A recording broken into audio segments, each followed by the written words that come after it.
नमस्कार दोस्तों, उषा की आवाज चैनल में आप सभी का स्वागत है। हमारी आज की कहानी है अभागन। निशा निशा, तुमने कुछ सुना? हड़बड़ाती हुई कुसुम की आवाज सुनकर मैं थोड़ा घबरा गई। अभी चंद हफ्ते ही गुजरे थे मुझे यहाँ आए हुए। मैं ना तो किसी को जानती ही थी, ना ही ऐसा मौका मिला था। क्या हुआ कुसुम? मैं संदेहात्मक रवैये से पूछा। तो उसने मुझे बहुत ही दुख भरे लफ्जों में कहा, वो मंदिर वाली आंटी नहीं रही। मंदिर वाली? ओह, मैंने अपने दिमाग पर जोर दिया। फिर याद आया, साईं बाबा के मंदिर की सीढ़ियों पर किनारे की ओर एक वृद्धा बैठा करती थी। मंदिर से मिली भिक्षा पर ही गुजारा करती थी। अरे कुसुम, यह कब हुआ? क्या हुआ था उन्हें? मैंने हैरानी से पूछा। बुखार था, फिर शायद हार्ट अटैक। पुलिस आई हुई है। ओह, बहुत ही दुख हुआ। भगवान उनकी आत्मा को शांति दे। हाँ निशा, पता नहीं कौन थी, हमेशा वहीं रहती थी। रात में पीछे बने हुए शेड में सो जाया करती थी। ना जाने उनका क्या इतिहास है। अब पुलिस क्या ढूंढ पाती है, देखते हैं। थोड़ी देर बैठकर कुसुम चली गई। मेरे दिमाग में कई बातें घूमने लगी। कुसुम और मैं पहले एक ही ऑफिस में काम किया करते थे। 2 साल पहले उसका ट्रांसफर हो गया। किस्मत से उसके कुछ साल बाद मेरा भी इसी शहर में ट्रांसफर कर दिया गया। पहले तो मैं बहुत ही ज्यादा नर्वस थी, क्योंकि यह शहर मेरे लिए बिल्कुल ही नया था। लेकिन फिर मुझे कुसुम की याद आई। उसने मेरी पूरी मदद की थी। अपने नीचे वाले फ्लोर में घर दिलवा दिया था। अपने घर से पहली बार मैं दूर हुई थी। मुझे तो यहाँ एडजस्ट करने में बहुत ही दिक्कत हो रही थी।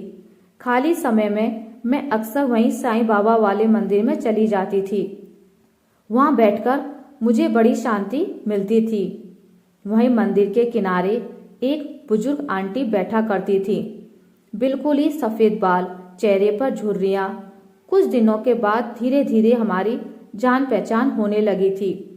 वैसे तो वह कभी कुछ नहीं कहा करती थी, लेकिन धीरे धीरे हमारी पहचान होने लगी थी।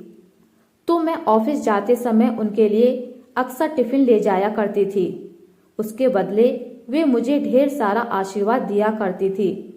पर कभी मैंने उनसे उनके बारे में पूछा नहीं, और ना ही उन्होंने मुझे अपने बारे में बताया। थोड़ी देर में अनमनी सी रही। फिर तैयार होकर मैंने कुसुम को फोन किया। कुसुम, एक बार मंदिर चलें क्या? आंटी को एक बार देख लें। बिल्कुल ठीक कहा तुमने निशा, चलो चलते हैं। मंदिर में काफी भीड़ थी। कुछ देर बाद आंटी को दाह संस्कार के लिए ले जाया गया। मंदिर ट्रस्ट के लोगों और आसपास की सोसाइटी के लोगों ने ही अपनी तरफ से पैसे खर्च कर आंटी के दाह संस्कार और श्राद्ध का इंतजाम किया था। वहां लोग कह रहे थे 2 बेटे हैं आंटी के, दोनों अमेरिका में सेटल हैं। बुजुर्ग दंपति अकेले रहते थे। पहले उनके पति की मृत्यु हुई। रिश्तेदारों ने धोखे से घर हथिया लिया। बेटे बहू पूछते तक नहीं। मजबूरी में आंटी इसी मंदिर में आ गई थी। यहाँ के पुजारी से उनकी जान पहचान पुरानी थी। यहाँ से 2 घंटे दूर कमला नगर सोसाइटी में ही उनका एक शानदार फ्लैट है। मगर कोई कहेगा क्या, इतने बड़े आदमी की पत्नी रही होगी या 2 कामयाब बच्चों की माँ। बड़ी अभागन थी बेचारी। ऐसी किस्मत भगवान किसी को ना दे। कुछ लोग कह रहे थे बड़ी अच्छी किस्मत थी। सुबह बाबा का दर्शन करने आई, तभी कह रही थी कि छाती में दर्द उठ रहा है। जब तक लोग समझते वह वहीं गिरी और ढेर हो गई। कितनी किस्मत वाली थी कि बाबा के चरणों में उसके प्राण निकले। किस्मत और बदकिस्मती मेरे दिमाग से ऊपर चला गया, परंतु मैं वाकई हैरान थी, पूरी तरह से स्तब्ध।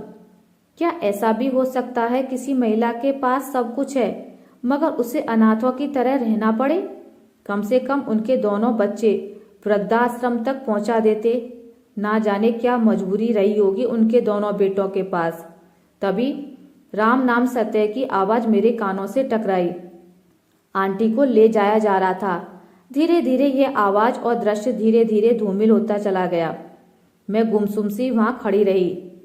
3 दिन बाद प्रसाद बटेगा, सब लोग आकर प्रसाद ले लेना और उस अभागन को आशीर्वाद दे देना, उसकी आत्मा को शांति मिले।